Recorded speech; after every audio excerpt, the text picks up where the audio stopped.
ચાલો આજે આપણે સમયમાં થોડા પાછા જઈએ એક એવા સમયમાં જ્યારે ભારતનો નકશો આજ જેવો બિલકુલ નહોતો આજે આપણે એક એવા મહાન સામ્રાજ્યની વાત કરવાના છીએ જેણે પહેલીવાર આખા ભારતીય ઉપમહાદ્વીપને એક કરી દીધો હતો. પણ એક મિનિટ, એક સવાલ.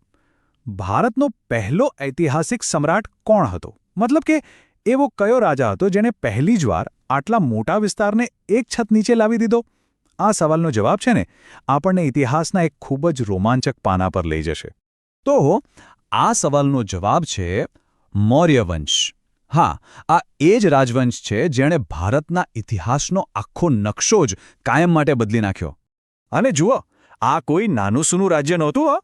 આપણે વાત કરી રહ્યા છીએ એક એવા જબરદસ્ત સામ્રાજ્યની જેણે ખરેખર ઇતિહાસ બનાવ્યો. પહેલીવાર એવું બન્યું કે કોઈ એક લીડરના નેતૃત્વમાં નાના નાના રજવાડાઓ એક થયા અને એક મોટું સામ્રાજ્ય બન્યું.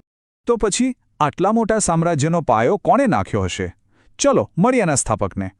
એ મહાન સ્થાપકનું નામ હતું ચંદ્રગુપ્ત મૌર્ય. એમનું નામ યાદ રાખજો. એક સામાન્ય છોકરામાંથી સમ્રાટ બનવા સુધીની એમની કહાણી છે ને, કોઈ ફિલ્મથી કમ નથી. સાચે જ આ નામ ઇતિહાસમાં કાયમ માટે છપાઈ ગયું. પણ ચંદ્રગુપ્ત ખાલી એક યોદ્ધા જ નહોતા. એ તો એક બહુ જ હોશિયાર શાસક પણ હતા.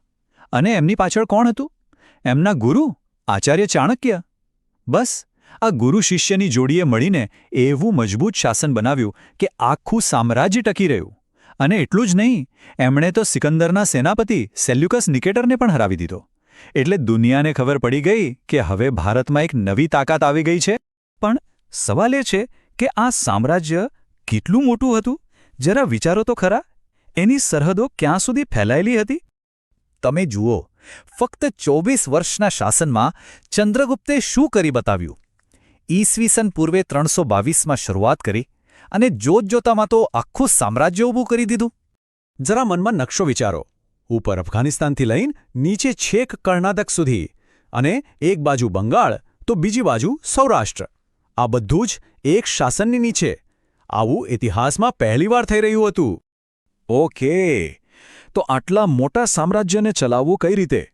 વિચારો, સૈનિકોને, વેપારીઓને એક જગ્યાએથી બીજી જગ્યાએ પહોંચતા કેટલો સમય લાગતો હશે? તો આનો જવાબ હતો એક સુપર હાઈવે. ચંદ્રગુપ્તે બનાવડાવ્યો ગ્રાન્ડ ટ્રંક રોડ, જે એશિયાનો સૌથી જૂનો અને લાંબો રોડ ગણાય છે.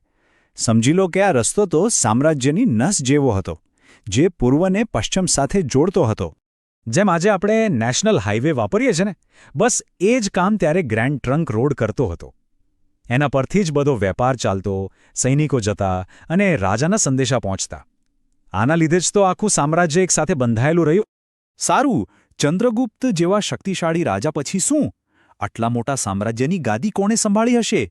શું એમના પછી પણ બધું બરાબર રહ્યું? કોઈ પણ મોટા સામ્રાજ્ય માટે આ સવાલ બહુ જ મહત્વનો હોય છે. શાસનની આ મશાલ હવે કોના હાથમાં જશે? આ જવાબદારી આવી ચંદ્રગુપ્તના દીકરા બિંદુસાર પર. હવે બિંદુસારનું મુખ્ય કામ સામ્રાજ્યને મોટું કરવાનું નહોતું. એમનું કામ તો એનાથી પણ અઘરું હતું. પિતાએ જે વારસો આપ્યો હતો એને સાચવી રાખવાનું. અને એમણે એ કામ બહુ સારી રીતે કર્યું. સામ્રાજ્યને સ્થિર રાખ્યું, બીજા રાજ્યો સાથે સારા સંબંધો બનાવ્યા અને પોતાના દીકરા, જે આગળ જતા મહાન સમ્રાટ અશોક બન્યા, એમના માટે એકદમ મજબૂત પ્લેટફોર્મ તૈયાર કરી આપ્યું.